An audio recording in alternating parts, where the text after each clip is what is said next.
Veneza é uma cidade peculiar que fica localizada no nordeste da Itália.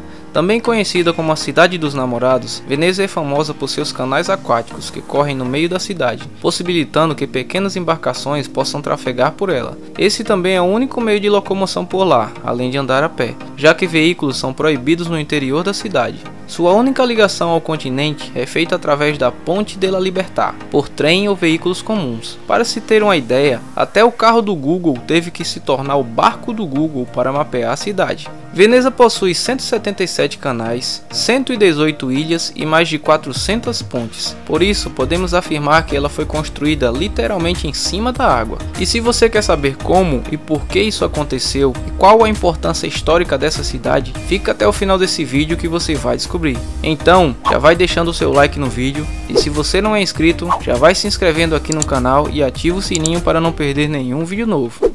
Antes do início da construção de Veneza, por volta do ano 450 d.C., a única coisa que havia naquela região eram várias ilhas com pequenas faixas de terras e algumas aldeias de pescadores. Mas tudo isso começou a mudar quando as invasões bárbaras começaram a acontecer contra o Império Romano Ocidental. Por causa das constantes batalhas, o Império Romano estava começando a entrar em um processo de decadência, perdendo seu poder e territórios gradativamente. E isso fez com que os habitantes do nordeste da Itália fossem sendo forçados a encontrar um meio de continuar vivendo suas vidas sem o risco de serem atacados em suas próprias casas. E a única alternativa que encontraram foi migrar do continente para as ilhas que existiam na Laguna di Venezia, ou Lagoa de Veneza em português. Essa lagoa era conectada ao mar e fazia parte da bacia do Mar Adriático, que banha todo o território leste da Itália. E por ser desconectada do continente e cercada por pântanos, as ilhas continham uma defesa natural contra invasores, criando assim uma sensação de segurança na vida dos moradores. Nos primeiros anos, a partir de 452 d.C., a maior parte das ilhas da lagoa já haviam sido ocupadas, e seus moradores viviam suas vidas razoavelmente bem, até que em 476, o Império Romano Ocidental caiu de vez, quando o último imperador romano, Rômulo Augusto, foi deposto pelo líder germânico Odoacro.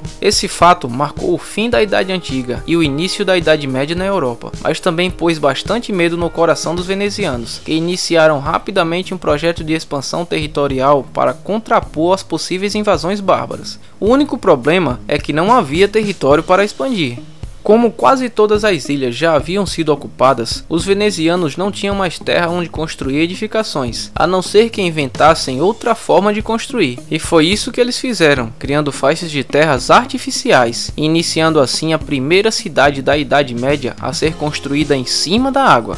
Seu método de construção consistia em fincar no solo da lagoa estacas de amieiro, que eram uma madeira resistente à água.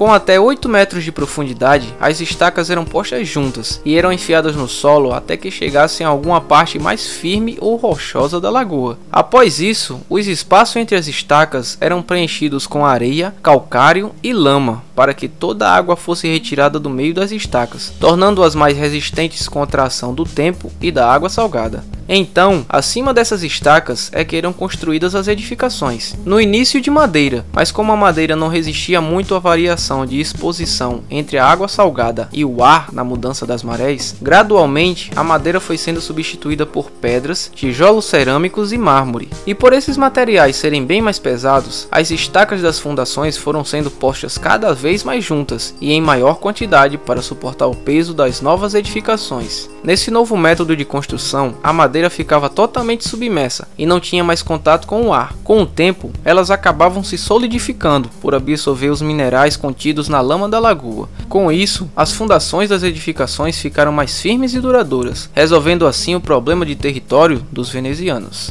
Assim, com o fim do Império Romano no Ocidente e o isolamento geográfico natural de Veneza, a cidade começou a crescer sem nenhuma interferência externa e por volta do século VI passou a se dedicar ao negócio que mais tarde daria muito lucro para a região, o comércio marítimo.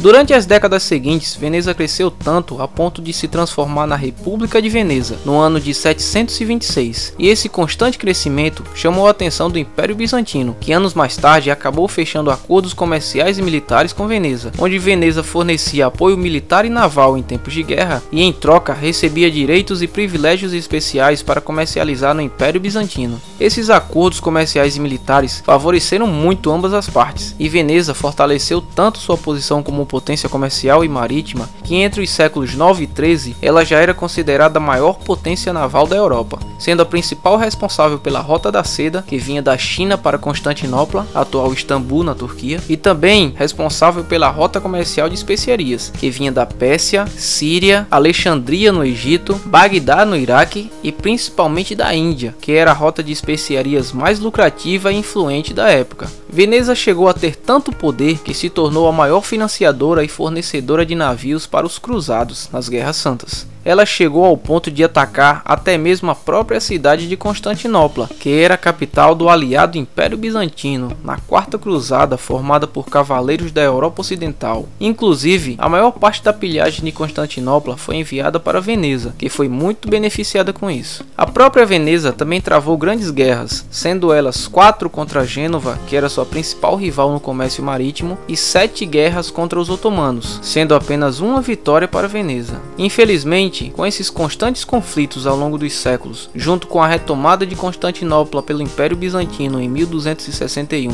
somada à perda de territórios já conquistados, Veneza acabou vendo seu poder e influência sendo perdidos na Europa. E para piorar a situação, Portugal acabou emergindo como potência marítima e criou em 1498 uma nova rota comercial de especiarias, indo direto para a Índia através da costa da África, e isso fez com que as especiarias ficassem muito mais baratas, acabando de vez com o monopólio de Veneza sobre elas. Enfim, com a soma de todos esses fatores, ao longo do tempo, Veneza acabou entrando em um processo de decadência, até ser conquistada por um jovem e pequeno general francês chamado Napoleão Bonaparte, em 12 de maio de 1797, que dividiu seu território entre França e Áustria. Veneza voltou novamente a pertencer à Itália em 1866, após a Terceira Guerra de Independência entre Itália e Áustria, onde a Áustria foi derrotada pela Prússia, antiga Alemanha, que era aliada italiana.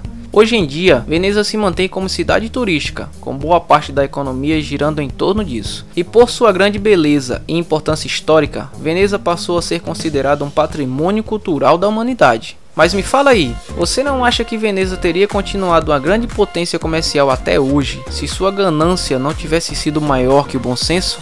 Deixa sua opinião aqui embaixo. Então é isso, pessoal, o vídeo de hoje vai ficando por aqui. Muito obrigado de coração a todos que assistiram. Se gostou do vídeo, não se esquece de dar o seu like, compartilhar com seus amigos e se inscrever no canal. E se você ficou curioso para saber quais equipamentos eu uso para gravar e editar os vídeos, todos os links estão na descrição. Até o próximo vídeo, pessoal. Valeu!